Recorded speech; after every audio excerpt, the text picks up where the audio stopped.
Okay. OT baby, Megan's got one. OT, how did I get here? No, OT baby. I don't know how I did it before. Wow, okay. I think you were just feeling it that one day. Marie, do you want to kick us off? Oh, what is heritage? OT, baby.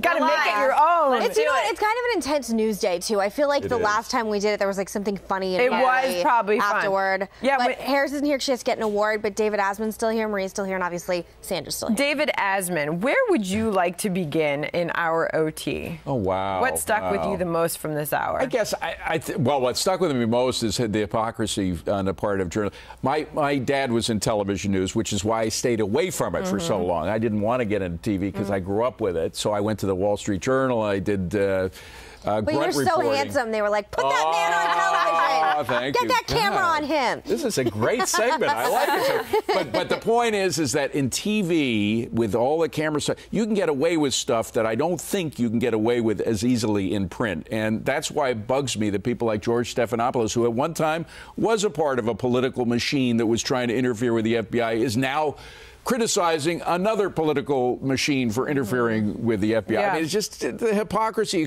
You didn't, in the old days, you couldn't go from being a political commentator, forgive me, or part of a political team to being a journalist. You couldn't do it. Well, now it goes, I mean, it goes back and forth. You have journalists who go into administrations of both parties. We have it in this one. I understand.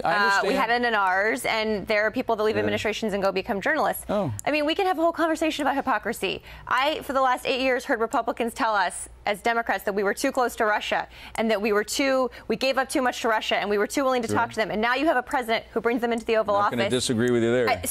Like, D.C.'s full of hypocrisy, and I think this week has been an extraordinary one for politics and this country and where we're going. I'm worried about at 5:30 this evening, which is around the time I will go to spin class, and then coming back from spin class, and then breaking news in a way where I'm like, what happened? And I come back to my phone, it's exploded. I just want today to get through today without another crisis. There's an answer to that, by the way. Have your martinis at 4 o'clock. Okay. Therefore, when they call you, say, I'm sorry, I just can't make it. My daily martini. I just think we can't look. The media is hysterical. We can all agree on that. But I don't want people to not listen. Some of this, if it is proven true, is a problem, and we cannot. What do you suspect happened, Marie? What do you suspect in your heart of hearts? What do you think happened to Donald Trump? Just with regard to the Comey thing. Let's just deal with that.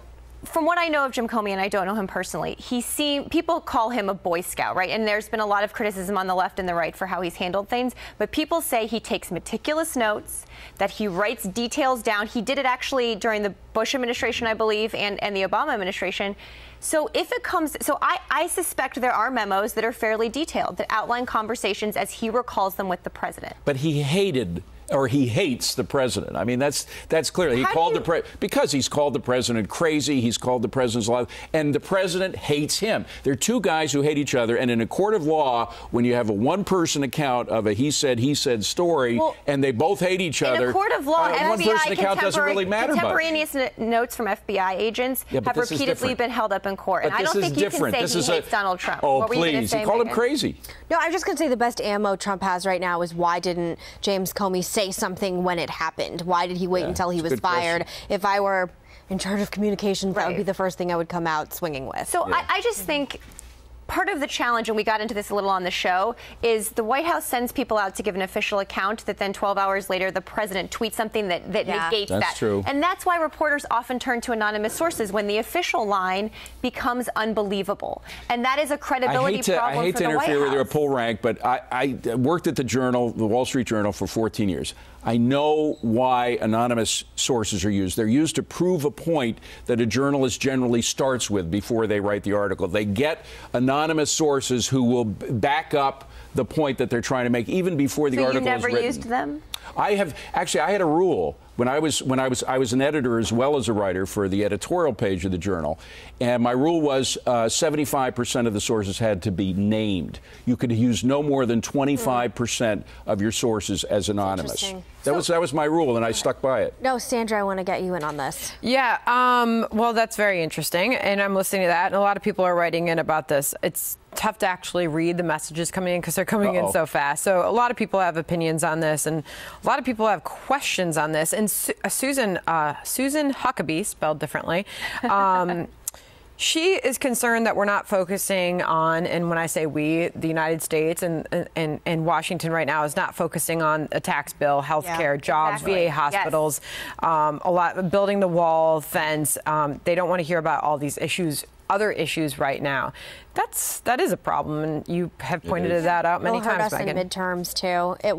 We're giving a lot of ammo to the left. When I talk about political capital, I know sometimes people get irritated that I'm always referencing things like this, and it's a little inside baseball, but you start out with a certain amount of political capital, and if you blow it on stupid things, as I believe President Trump and his team have done so far, then when you get into a situation where you legitimately need to have, a reputation for being honest and for being candid and for being transparent, when you come into a situation like this, it's as simple as, I know President Trump lied about his crowd size at inauguration. For whatever reason, I don't care why. I saw the photos. I believe my own eyes more than I believe PR. If you're going to lie about crowd size, then it's probably within the realm of possibility you're going to lie about something else.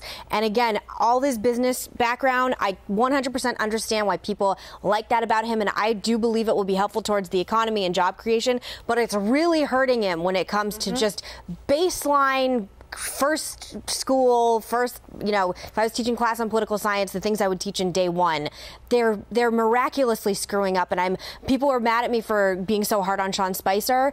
You're not good at this job. Someone else needs to do it. But on the other side, and that's hard truths, by the way, that people need to start giving. Yep. On the Democratic side, though, I would just say that the obstinance and the refusal to do any kind of dealing at all is unprecedented. I mean, I obviously a lot of people go back to the Reagan era because it was when a guy came out with a really revolutionary tax plan, et cetera. There are parallels, but the biggest divergence from what happened in the Reagan era from what's happening now is back then there was horse trading going on between Democrats and Republicans. There wasn't in the Obama I'm sorry, though. There weren't a lot of Republicans. I'm not saying Barack Obama was great at reaching across the aisle either. No, he wasn't. But there weren't a lot of Republicans lining up to work with us. Excuse me, President Obama didn't even talk to his own Democrats. Okay, but I'm just Congress. saying, let's be careful about saying that it used to be so great and it's not now for Trump.